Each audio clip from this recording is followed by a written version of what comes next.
चलिए, बेरोजगार संघ के अध्यक्ष राम कंडवाल जी भी यहाँ पहुंचे हुए हैं और इनकी समस्या भी सुन रहे हैं। कंडवाल जी, इनका यह कहना है कि 2000 बच्चों ने एग्जाम दिया हुआ है और कुछ बच्चे कोर्ट में चले गए। इसकी वजह से इनका 2 साल खराब हो रहा है, इनका रिजल्ट आउट ना होने के कारण इन्हें तो नियुक्ति नहीं मिल पा रही है। देखिए, आज कई भर्तियों के बच्चे यहाँ पर आए हैं। सिर्फ पुलिस कांस्टेबल के बच्चे नहीं है, आईटीआई अनुदेशक के हैं, सहायक लेखाकार के हैं, कनिष्ठ सहायक के हैं, अन्य तमाम बच्चे आज हमने यहाँ पर संवाद करते रखा था। और जहाँ तक पुलिस कांस्टेबल की बात है, तो उस पर भी हमने संवाद रखा। हमने ये कहा है कि संवाद के माध्यम से ही चीजें हल होती हैं। तो आज उनको भी बुला रखा है, थोड़ी देर में उनके साथ हम यहाँ पर चर्चा भी करने वाले हैं और मुझे पूरी उम्मीद है कि संवाद के माध्यम से जरूर रिजल्ट निकलेगा, क्योंकि ये वही भर्ती है जिसमें 13 दिन तक मैं अनशन पे बैठा था। ये वही भर्ती है जिसमें हमारे 2 साथी टैंकी पर चढ़े थे। और ये वही भर्ती है जिसपे हमने जो है 9 नवंबर को एक विशाल रैली पूरे प्रदेश के युवाओं ने लगाई थी, और इसी भर्ती पे उन पर मुकदमे भी लगे थे युवाओं। अच्छा, वो भर्ती करवाने के लिए आपने ये किया था? ये भर्ती करवाने नहीं, उसमें उम्र सीमा बढ़ाने को लेकर हमने किया था। अब ये सरकार की गलती है ना, ये सरकार की गलती है कि उन बच्चों की आयु सीमा नहीं बढ़ाई और आज 2 धड़े बन चुके हैं। लेकिन कंडवाल जी, ये भी तो है कि आयु सीमा तो सरकार ने बढ़ाई नहीं, ऊपर से सरकार ने एग्जाम करवा दिया। एग्जाम तो हो चुका है, अब जिन बच्चों ने वो एग्जाम दे दिया है उनकी क्या गलती है? गलती अगर सरकार की है तो ये बच्चे क्यों भुगते हैं? हम ये कह रहे हैं कि भाई, जो रिजल्ट आउट होना था उसे पेंडिंग क्यों रखा है? और अगर आपको आयु सीमा बढ़ानी थी तो परीक्षा करवाई क्यों? देखिए, मामला है कोर्ट में, और कोर्ट में मामला फिलहाल है और कोर्ट ही तय करेगा कि इस भर्ती में क्या करना है। मान लीजिए, क्योंकि अभी प्रक्रिया बहुत सही चल रही है। पिछली वाली जो सुनवाई हुई है उसमें कोर्ट ने कहा है कि जो आयु सीमा वाले बच्चे हैं इनको 3 साल आयु सीमा में छूट दी जाए। ये कोर्ट ने कहा है। और कोर्ट ने अगर ये कहा है तो उसमें ऑर्डर भी दिखाया है कोर्ट ने। पिछली सुनवाई का अगर आप ऑर्डर देखेंगे। लेकिन एग्जाम होने के बाद में कोर्ट कैसे निर्णय दे देगा? एग्जाम तो हो चुका है। बिल्कुल आप सही कह रहे हैं, लेकिन प्रवक्ता की भर्ती अगर आपको याद हो तो प्रवक्ता की भर्ती में भी 3 साल की आयु सीमा में छूट मिली थी। जब सब कुछ हो गया था तब छूट मिली थी। वही छूट यहाँ पर ये युवा चाह रहे हैं कि इनको भी वो छूट मिल जाए, या तो जो है 500 की वैकेंसी अलग करके। नहीं नहीं, मैं राम भाई, देखिए, छूट के विपक्ष में मैं नहीं हूं। मैं भी चाहता हूं कि हमारे युवाओं को छूट मिलनी चाहिए, क्योंकि हमारे युवा रोजगार की तलाश में बुढ़े हो रहे हैं। छूट मिलनी चाहिए, लेकिन छूट उन पे लागू हो रही है जिन पे एग्जाम हो चुका है। भाई, जिन्होंने एग्जाम दे दिया है, मान लीजिए राम कटवाल ने एग्जाम दे दिया, अब वो छूट के कारण बेचारे का एग्जाम 2 साल से परेशान हो रहे हैं, उसमें क्या कहेंगे? नहीं, तो जिनको कभी मौका ही नहीं मिला उनका क्या होगा? जो 1.5-2 लाख बच्चे हाईकोर्ट गए हैं उनका क्या होगा? तो आपने सरकार से पूछना था कि आपने करवाई क्यों परीक्षा? रोक देते, पहले छूट पे ही मामला निपटा लेते, फिर परीक्षा करवाते। वही वही हमने कहा था, वही वही हुआ है। दूसरा, यहाँ पर राम कंडवाल नहीं गया है कोर्ट, या फिर बेरोजगार संघ कोर्ट नहीं गया है। नहीं नहीं, यहाँ पर मैं नहीं गए, जो भी गया होगा। छात्र गया होगा। हमारा काम संवाद करना है ना, हम तो संवाद कर सकते हैं। हम तो दोनों बच्चों को मिलकर ही हमने आगे बढ़ाना है, और उसीलिए यहाँ पर हमने संवाद किया है। अगर राम कंडवाल कोर्ट में जाते, राम कंडवाल के नाम से कोर्ट में होती, तब ये अलग बात थी। नहीं नहीं, मैं राम कंडवाल को कोर्ट नहीं कर रहा हूँ। हाँ, देखिए, राम कंडवाल तो मध्यस्थता के लिए आए हैं कि किसी तरह इन युवाओं का भविष्य बचे, इसलिए तो आप आए हैं। अब आप गेंद तो सरकार के पाले में है। कोर्ट तो एक माध्यम है मामले को लटकाने का। जितने भी मामले लटकाने हो कंडवाल जी, ये मुझे भी पता है और आपको भी पता है, कोर्ट में जो है पीआईएल दाखिल करवा देती है। या अपने करते हैं या पराये करते हैं, होती जरूर है। अब आप सरकार से क्या मांग रखेंगे? देखिए, सरकार से हमारी यही मांग है, पहले तो 30 तारीख का जो सुनवाई होनी है उसका हमें इंतजार है कि उस सुनवाई में क्या होता है। उसके बाद उस सुनवाई में देखा जाएगा। मान लीजिए अगर 2-3 महीने की डेट दी जाती है तो मुझे लगता है सरकार को इन सब बच्चों का भी सोचना पड़ेगा। और आयु सीमा के जो बच्चे, हमने देखिए एक बीच का एक माध्यम निकाला है। हमने ये कहा है कि सरकार जो आगामी 2000 कांस्टेबल की भर्ती है उसको आप तत्काल निकाल दो। उसमें आप आयु सीमा 18 से 28 वर्ष कर दो। उसमें क्या होगा, इन जो तमाम युवा अभी आयु सीमा में रुके हुए हैं उनको वहां मौका मिल जाएगा और इनका रिजल्ट इधर जारी हो जाएगा।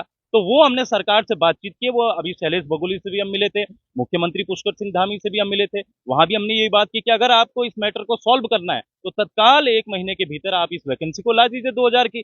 सब कुछ हो जाएगा, इनका रिजल्ट निकल जाएगा, उधर उनको जो है भर्ती हो नहीं, जाएगी। ऐसे कैसे पॉसिबल होगा? पुलिस कांस्टेबल की तो वैसे तो भर्ती नहीं निकली, बड़ी मुश्किल से यह भर्ती निकली है। एक रिजल्ट वो आउट कर दें और दूसरा आयु सीमा बढ़ी हुई के लिए फिर से वैकेंसी निकाल दें। इतनी सुंदर संभावनाएं सरकार की तरफ से मुझे तो नहीं दिखती है। वो आप बिल्कुल सही कह रहे हैं, लेकिन लेकिन शैलेश बगोली जी से अभी हम मिलकर आए हैं। आरटीआई भी मैंने निकलवा दी है, 2000 पद खाली है सब। अब हमारा काम क्या? हमारा काम तो उन आरटीआई के माध्यम से कि 2000 पद खाली, इनको आप जल्दी निकालो।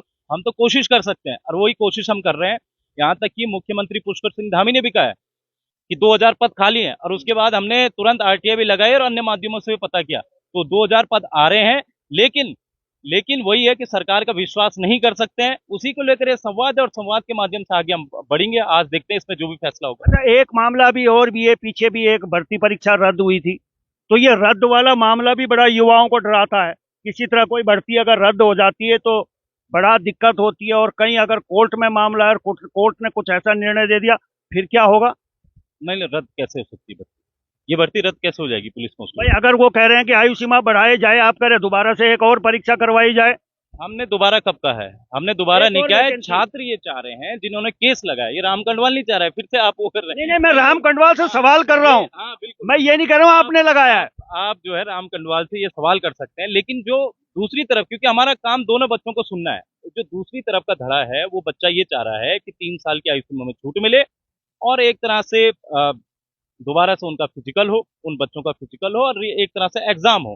अब फिर दोनों एग्जाम जो होते हैं नॉर्मलाइजेशन होगा आखिर में, कि नॉर्मलाइजेशन की विधि से जो है ये सारी चीजें होंगी। चलिए, कोशिश करने वालों की हार नहीं होती, लेकिन पता नहीं अब होगा क्या, क्योंकि मामला बड़ा कॉम्प्लिकेटेड हो गया है। एक तरफ कोर्ट है और एक तरफ राम कंडवाल है जो कह रहे हैं कि हम निष्कर्ष निकालेंगे। अब मामला कोर्ट में है, तो बड़ा पेचीदा मामला हो गया है। अब सरकार को भी इसमें दखल देना पड़ेगा, क्योंकि ये 2000 बच्चों के भविष्य का सवाल है, और जो बच्चे बूढ़े होते जा रहे हैं उनके भी भविष्य का सवाल है। तो सरकार को आयु सीमा में भी राहत देनी चाहिए, लेकिन जो जिन 2000 बच्चों ने ये एग्जाम दिया है उनका 2 साल भी खराब नहीं होना चाहिए, ऐसा मेरा सोचना है। तो चलिए बने रहे। चलिए, इस समय गांधी पार्क में मैं हूं, और गांधी पार्क में उत्तराखंड के बहुत सारे के युवा एकमुठ हुए हैं, और वो इसलिए हुए हैं, इनमें ज्यादातर वो युवा हैं जिन्होंने उत्तराखंड पुलिस का एग्जाम दिया है, लेकिन इनका रिजल्ट जारी नहीं हुआ है। तो लिहाजा आज ये यहाँ पहुंचे हैं और ये कह रहे हैं कि हमारा रिजल्ट जारी होना चाहिए। यही बात आप कर रहे हैं? जी सर, हमारी यही बात है कि उत्तराखंड पुलिस का जो भर्ती प्रक्रिया हमारी पेपर और फिजिकल हो चुका है, तो हमारा रिजल्ट जारी हो, इसी विषय को लेकर हम यहाँ गांधी पार्क में उपस्थित हुए हैं। क्या लग रहा है आपको, क्यों रुक रहा है वो? कुछ बच्चों ने जो इसमें याचिका दायर की है कि उम्र सीमा बढ़नी चाहिए, वो कुछ उनका है कि हमें मौका मिलना चाहिए, लेकिन अब उसमें भर्ती प्रक्रिया हो ही चुकी है लगभग, सिर्फ रिजल्ट जारी होना बाकी है। तो हम तो ये चाहते हैं कि हमारा रिजल्ट जारी हो जाए, आगामी भर्ती में उन्हें सरकार छूट प्रदान कर दे तो उनके लिए भी अच्छा होगा। अब ये कौन है जो कह रहे हैं कि इसकी उम्र बढ़नी चाहिए? वो कुछ बच्चे जो 2022 वाले बच्चे हैं, उन्हें इस भर्ती में मौका नहीं मिला क्योंकि वो ओवर एज हो चुके हैं। हम नहीं चाहते कि उनके साथ भी गलत हो, लेकिन अब हमारा अधिकार इसमें कहीं ना कहीं हनन हो रहा है, क्योंकि हमने पेपर और फिजिकल दोनों दे दिया है, और इससे भर्ती प्रक्रिया को 1 साल हो चुका है, अब 30 अक्टूबर को। तो तब से पेंडिंग चल रही है, रिजल्ट आउट ही नहीं हो रहा है। पेपर हमारा 3 अगस्त को हो चुका है, तो अब 3 महीने हो जाएंगे, और पूरी भर्ती प्रक्रिया पर जो पूरा 1 साल हो जाएगा। आपका क्या नाम है? मेरा नाम मुकुल मलिक है। मुकुल, मैं ये कह रहा हूँ कि अगर परीक्षा हो चुकी है तो फिर तो उसमें उम्र बढ़ नहीं सकती है। भाई वो रिजल्ट तो आउट हो जाना चाहिए, और आगामी जो भर्ती निकलती है, ये मेरा व्यक्तिगत मानना है कि आगामी जो भर्ती निकलती है, उम्र सीमा की जो मांग कर रहे हैं वो उसमें इंप्लीमेंट हो, उसमें लागू होनी चाहिए। लेकिन जो एग्जाम हो चुका है उसको रोकने का ये ठोस कारण मुझे तो नहीं लगता। कुछ और बात तो हो सकती है। इसमें ये है कि अन्य राज्यों में भी ऐसे मुद्दे आए हैं, हाँ। बल्कि सुप्रीम कोर्ट का ऑर्डर है 7 नवंबर 2024 का, कि जब कोई भर्ती प्रक्रिया या मतलब अध्याचन जारी हो जाता है, विज्ञप्ति, तो उसकी जारी होने के बाद उसमें कोई भी संशोधन नहीं हो सकता जब तक उसमें मेंशन ना हो। जैसे उसमें मेंशन होता है कि पदों की संख्या घट बढ़ सकती है, लेकिन उसमें ऐसा मेंशन नहीं होता कि आयु भी उसमें घट बढ़ सकती है।